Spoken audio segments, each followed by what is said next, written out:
Good afternoon, everyone. This is my speech on why mental health days should count as excused absences in schools. Imagine waking up one morning, your alarm is going off, your backpack is packed, and everything is ready for another school day, but you just can't get out of bed. Not because you're physically sick, but because your mind feels heavy and your motivation is gone, and the stress of school has become too much to handle. Many students experience this feeling every week, yet instead of being understood, they're often told to tough it out or just show up.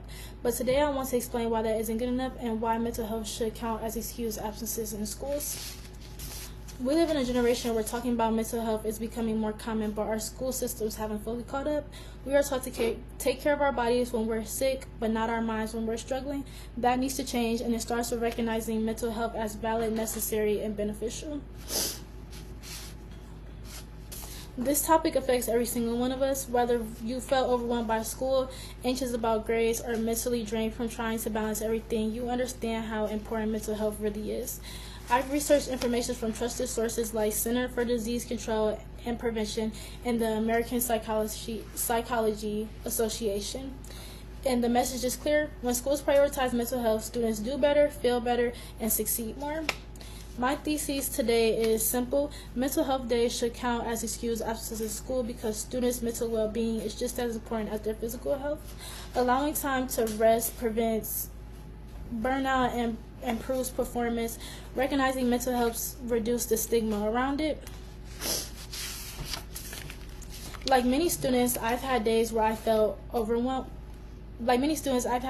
stress felt overwhelming, and I know I'm not the only one. That's why this matters to me and why I believe schools must acknowledge mental health as legitimate reasons for absence.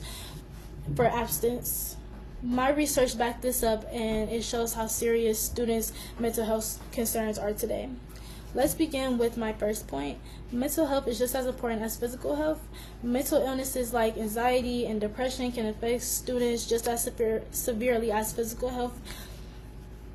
Just as really as physical illness such as the flu or a cold. According to the CDC, 40% of high school students report persistent feelings of sadness or hopelessness. That is nearly half of all students, proof that mental health struggles are widespread and real. When a student is mentally unwell, it becomes just as hard to focus, learn, or participate as if they were physically sick. Ignoring mental health does not help anyone. It leads to poor academic performance, and in some cases, students dropping out altogether. Schools already exclude physical illness, so why not extend the same compassion to mental well-being? Recognizing mental health as a part of overall health is the fair and responsible thing to do. Now let's move to my second point. Mental health days prevent burnout and improve academic performance. Today's students face constant pressure, homework, exams, sports, clubs, responsibilities at home, and it just adds up. When stress goes unchecked, the effects can be damaging.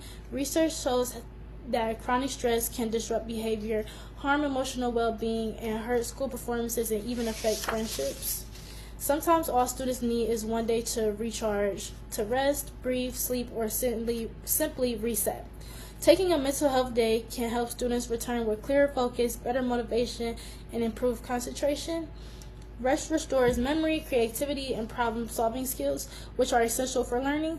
Mental health days can also teach students how to manage their time and recognize when they need help instead of pushing themselves to the point of burnout. Students need to learn to step back, recover, and return stronger. Finally, let's talk about my third point. Excusing mental health days help reduce the stigma around mental health illness. Many students are afraid to admit that they're struggling because they think that they'll be judged or misunderstood, but mental health is real and a serious issue. According to the American Psychology